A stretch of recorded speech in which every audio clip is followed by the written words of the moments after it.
فراز دعا کو ایک غلط قسم کی عورت کے ہاتھوں فروخت کر دیتا ہے۔ دراصل دعا کو تو اس بات کا علم ہی نہیں ہوتا کہ فراز اسے جس جگہ پر لے کر آیا ہے وہ جگہ غلط قسم کے کاموں کے لیے استعمال ہوتی ہے۔ وہ تو ہوش میں آتے ہی بہت پریشان ہوتی ہے، ادھر ادھر دیکھتی ہے اور اسے یہ بھی احساس ہوتا ہے کہ وہ گھر پہنچنے میں بہت لیٹ ہو چکی ہے، اور اسے فکر ہوتی ہے کہ پتہ نہیں فضا کی رخصتی کیسے ہوئی ہوگی اور ابا کا کیا حال ہوگا غصے سے۔ اور ساتھ ہی اسے یہ بھی یاد آئے گا کہ فراز نے اسے کوئی کولڈ ڈرنک پینے کے لیے دی تھی، اس کے بعد ہی اسے چکر آنا شروع ہو گئے تھے اور اس کے بعد وہ بے ہوش ہو گئی اور پتہ ہی نہیں چلا کہ کتنے گھنٹوں تک وہ بے ہوش رہی۔ اسے اپنی غلطی کا بہت زیادہ احساس ہوگا کہ جب فراز اسے فورس کر رہا تھا ملنے کے لیے تو اسے ملنے سے انکار کر دینا چاہیے تھا۔ سارے خیالات اس کے دماغ میں گڈمٹ سے دوڑتے رہیں گے، اسے سمجھ ہی نہیں آئے گی کہ وہ ہے کس جگہ پہ اور یہاں سے نکلے تو کہاں جائے۔ انہی پریشان سوچوں میں جیسے ہی وہ کمرے سے باہر نکلے گی تو اسے پتہ چل جائے گا کہ وہ کسی جسم فروشی کے اڈے پہ پہنچ چکی ہے، کیونکہ وہاں پر عجیب و غریب لباس میں اسے لڑکیاں کھڑی نظر آئیں گی۔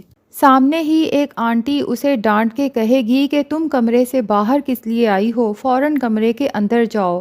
دعا اس سے التجا کرے گی کہ مجھے فراز یہاں پر لایا ہے، پلیز فراز کو بلا دیں، وہ کہاں پر ہے اور مجھے یہاں سے جانے دیں۔ تو آنٹی کہے گی کہ اب تم یہاں سے کہیں نہیں جا سکتی، اور وہ جو تمہارا عاشق تھا نا وہ تمہیں میرے ہاتھوں بہت اچھی قیمت پہ بیچ کے گیا ہے۔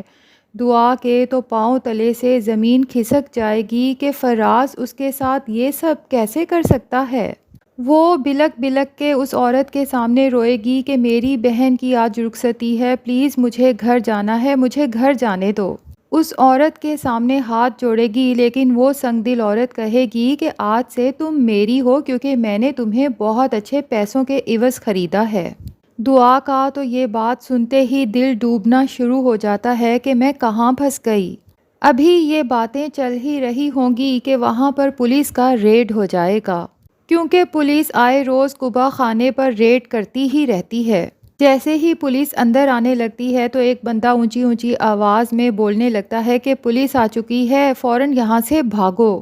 لیکن وہ عورت کہتی ہے کہ بھاگنا کیوں، میرے بہت اونچے تعلقات ہیں، سب لوگ یہیں پہ آرام سے کھڑے رہیں، کچھ بھی نہیں ہوگا۔ اب پولیس اندر آتی ہے تو لیڈی پولیس دعا کو اور ساری لڑکیوں کو پکڑ کے وہاں سے گھسیٹتے ہوئے تھانے لے جائے گی۔ دعا کو تو یہ سب کوئی ڈراؤنا خواب لگ رہا ہوتا ہے اور وہ سوچ رہی ہوتی ہے کہ جیسے ہی میری آنکھ کھلے گی تو یہ خواب ٹوٹ جائے گا، لیکن افسوس کہ یہ خواب نہیں حقیقت ہوتی ہے۔ تھانے لے جا کر پولیس اسے بھی ان غلط قسم کی لڑکیوں کی لائن میں کھڑا کر دے گی، اور پھر تھانے دار تمام لڑکیوں سے انفارمیشن لے گا کہ وہ کہاں سے آئی ہیں۔ دوسری طرف دعا کے ماں باپ جو کہ بہت پریشان ہیں لیکن اپنی پریشانی اپنی تکلیف چھپا کے فضا کو رخصت کرنے والے ہیں۔ اب جب مولانا صاحب فضا اور فراز کا نکاح پڑھانے لگتے ہیں اور اس میں 2 لاکھ حق مہر کی بات کرتے ہیں تو فضا کی ہونے والی ساس مولانا صاحب کو وہیں روک دیتی ہے کہ 1 منٹ، اور پھر اپنے شوہر سے کہتی ہے کہ ذرا سائڈ پہ آ کر میری بات سنیں گے۔ گھر والے بہت پریشان ہو جاتے ہیں کہ عین نکاح کے موقع پہ آخر ایسا کیا ہو گیا کہ فضا کی ہونے والی ساس اپنے شوہر کو سائڈ پہ لے جا کے بات کر رہی ہے۔ بہرحال نکاح تو ایٹ دا اینڈ ہو ہی جاتا ہے اور فضا رخصت ہو کے اپنے سسرال پہنچ جاتی ہے۔ رخصتی کے بعد اسلم میاں اپنی بیوی کے پاس آ کر بیٹھیں گے اور کہیں گے کہ سمجھو آج ہم نے 2 بیٹیاں رخصت کر دیں، جس پر دعا کی ماں بہت پریشان ہو کر اپنے شوہر سے کہے گی کہ ایسا مت کہیں، میرا دل کہہ رہا ہے کہ دعا کسی بہت بڑی مشکل میں ہے، پلیز اسے تلاش کرنے کی کوشش تو کریں۔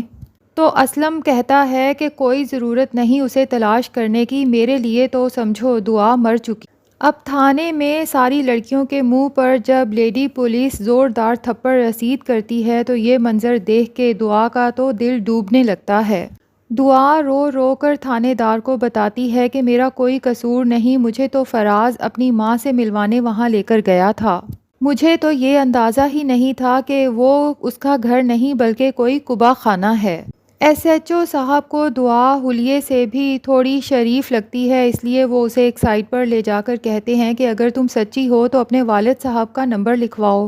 ابھی تمہارے باپ کو یہاں بلواتے ہیں۔ اور پھر وہ اسلم میاں کو کال کر کے بلاتے ہیں تھانے۔ اسلم میاں تو تھانے سے جب کال ریسیو کرتے ہیں تو بہت زیادہ پریشان ہو جاتے ہیں، لیکن تھانے دار بتاتا ہے کہ آپ کی بیٹی ہماری تحویل میں ہے۔ اسلم میاں تو پریشان حال پوچھتے ہیں کہ یہ آپ کیا کہہ رہے ہیں، جس پر تھانے دار کہتا ہے کہ آپ فوراً تھانے پہنچیں، باقی بات یہیں آ کر ہوگی۔ تو اسلم میاں فوراً تھانے پہنچتے ہیں اور دعا کو دیکھتے ساتھ ہی ان کی آنکھوں میں آنسو آ جاتے ہیں اور سوچتے ہیں کہ دعا آخر تھانے کیسے پہنچی۔ جب ایس ایچ او صاحب سے پوچھتے ہیں تو ایس ایچ او صاحب بتاتے ہیں آپ کی بیٹی کو باقی سب لڑکیوں کے ساتھ قبا خانے سے گرفتار کیا گیا ہے۔ پھر اسلم میاں سے کہتے ہیں کہ آپ مجھے شریف انسان لگتے ہیں، آپ چاہیں تو اپنی بیٹی کو ساتھ لے جا سکتے ہیں۔ دعا جو کہ زارو قطار رو بھی رہی ہوتی ہے، لیکن ایس ایچ او کی یہ بات سننے کے بعد پر امید نظروں سے اپنے باپ کی طرف دیکھتی ہے، لیکن اس کا باپ ایس ایچ او سے کہتا ہے کہ یہ میری بیٹی نہیں ہے۔ یہ بات سننے کے بعد تو دعا کا دل ہی ڈوب جاتا ہے۔ اسلم میاں اس کے بعد وہاں سے اٹھ کر چلنے لگتے ہیں تو دعا ان کے پاؤں سے لپٹ جاتی ہے کہ پلیز ابو، میں نے کچھ نہیں کیا، میری کوئی غلطی نہیں ہے، مجھے اپنے ساتھ لے کے چلیں۔ بابا مجھے یہاں مت چھوڑ کے جائیں، میں مر جاؤں گی۔ تو اسلم میاں کہتے ہیں کہ میرے لیے تم مر چکی ہو، اور اسے کک مار کے وہاں سے چلے جاتے ہیں۔ دعا بیچاری پیچھے بابا بابا پکارتی رہ جاتی ہے۔ دیکھا جائے تو دعا کے ساتھ ہوا تو ٹھیک ہے، کیونکہ جس طرح سے اس نے اپنے گھر والوں کی آنکھوں میں دھول جھونک کے فراز پر اندھا اعتماد کر کے اس کے ساتھ ملنے کی پلاننگ کی تھی، تو ایسی لڑکیوں کے لیے سبق ہے کہ کبھی بھی اپنے ماں باپ کے خلاف جا کے کسی لڑکے پر اعتماد کر کے اتنا بڑا قدم نہیں اٹھانا چاہیے۔ اور ماں باپ کے لیے بھی یہاں پر سبق ہے کہ گھر کا ماحول اتنا سخت نہیں رکھنا چاہیے کہ بچے باہر سے آنے والے ہلکے سے ٹھنڈے ہوا کے جھونکے کو اپنا سب کچھ سمجھ بیٹھیں۔ اسلم میاں تو تھانے سے چلے ہی جائیں گے، لیکن دعا بھی روتے روتے تھانے سے باہر آ جائے گی۔ دوسری طرف نوشیروان بھی ہاسپٹل میں آنکھیں بند کیے لیٹا ہوتا ہے۔ اس کا آپریشن کامیاب ہو چکا ہے، گولی اس کے جسم سے نکال دی گئی ہے اور زہر بھی نہیں پھیلا۔ کشمالہ بہت خوش ہوتی ہے اور سمجھتی ہے کہ شاید نوشیروان بے ہوش پڑا ہے، اس لیے وہ اپنی خوشی کا اظہار کرتے ہوئے کہتی ہے کہ آپ مجھ سے جتنا بھی دور بھاگنے کی کوشش کریں، دیکھ لیں آخر کار قسمت نے آپ کو میرے ہی ہاتھوں میں لا کے سونپ دیا۔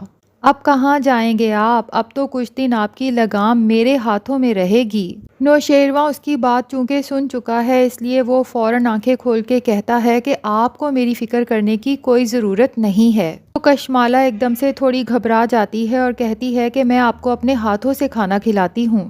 نوشیروان کشمالہ سے کہتا ہے کہ بے فکر رہو، میں اتنی جلدی مرنے والا نہیں ہوں، جس پر کشمالہ گھبرا کے کہتی ہے کہ مریں آپ کے دشمن، میں تو آپ کے ساتھ محبت بھری لمبی زندگی جینا چاہتی ہوں۔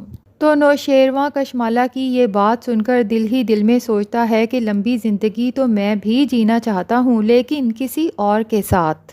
نوشیروان کو کھانا کھلا کے کشمالہ تو وہاں سے چلی جاتی ہے، جبکہ جعفر اندر آتا ہے تو نوشیروان جعفر سے کہتا ہے کہ میرا دل بہت گھبرا رہا ہے دعا کے لیے، پتہ نہیں مجھے یوں کیوں لگ رہا ہے کہ دعا کسی بہت بڑی مشکل میں ہے۔ تو جعفر نوشیروان سے کہتا ہے کہ آپ جلدی سے ٹھیک ہو جائیں مالک، اس کے بعد ہم دعا سے ملاقات کے لیے بھی جائیں گے۔ اب دوسری طرف تھانے سے نکلنے کے بعد دعا جیسے ہی اپنے گھر پہنچے گی تو اسلم میاں اسے باہر دھکے مار کے نکال کے گھر کا دروازہ بند کر دیں گے۔ محلے دار بھی یہ ہنگامہ دیکھ چکے ہوتے ہیں اور اسلم میاں سب کے سامنے اپنی بیٹی کو دھکے مار کے کہتے ہیں کہ آج کے بعد اس دہلیز پہ قدم مت رکھنا۔ دعا کی ماں چیختی چلاتی ہے کہ ایک دفعہ اس کی بات تو سن لے، لیکن اسلم میاں تو کسی کی بات سننے کو تیار ہی نہیں۔ دعا یہاں سے ایک پارک میں اکیلی بیٹھی پریشان حال یہ سوچ رہی ہوتی ہے کہ اس کی زندگی کیسے منٹوں سیکنڈوں میں تباہ و برباد ہو کے رہ گئی ہے۔ اب اسی پارک میں بیٹھے اسے رات ہو جاتی ہے۔ نیکسٹ ڈے جب صبح وہ پارک سے نکلنے لگتی ہے تو اتفاق سے نوشیروان کو بھی ہاسپٹل سے اسی وقت ڈسچارج کر دیا جاتا ہے۔ اب یہاں پر نوشیروان اور دعا کا آمنا سامنا ہوگا یا نہیں، بہرحال کچھ ٹیزر سے ہمیں یہ تو پتہ چلا ہے کہ دعا غلط کاموں میں بالآخر ملوث ہو ہی جائے گی، لیکن اس کے باوجود بھی نوشیروان اسے نہ صرف وہاں سے نکال لائے گا بلکہ اپنا بھی لے گا۔ تو ناظرین، آپ میں سے کون کون چاہتا ہے کہ دعا اور نوشیروان جلد سے جلد ایک ہو جائیں اور فراز کو بھی جلد سے جلد اس کے کیے کی سزا ملے؟ کمنٹ سیکشن میں ضرور بتائیں، اور اگر ہمارے چینل پہ نئے ہیں تو پلیز چینل کو بھی سبسکرائب کر